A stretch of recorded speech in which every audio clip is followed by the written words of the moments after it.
Le Togo opte finalement pour des placements privés. Le pays ne va donc pas recourir à l'eurobond comme cela avait été annoncé. Changement de stratégie pour l'État qui sollicite donc les investisseurs internationaux pour la mobilisation de 445 millions de dollars pour régler une partie de sa dette intérieure. Marcel Farba-Maroun.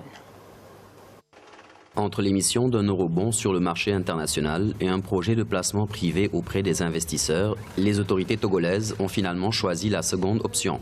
Le gouvernement va tenter de lever la somme de 397 millions d'euros, soit 260,4 milliards de francs CFA, avec l'accord des institutions de Bretton Woods dans le cadre du financement d'une partie de sa dette intérieure. Cette opération se situe dans le cadre du reprofilage de la dette publique du Togo qui consiste à saisir les opportunités qu'offre le marché international par rapport au marché domestique pour lever des fonds à des conditions plus avantageuses. Ce dispositif doit permettre au Trésor public togolais d'alléger le service de la dette publique et de dégager des espaces budgétaires et de trésorerie pour financer notamment les besoins sociaux tout en évitant le risque de refinancement.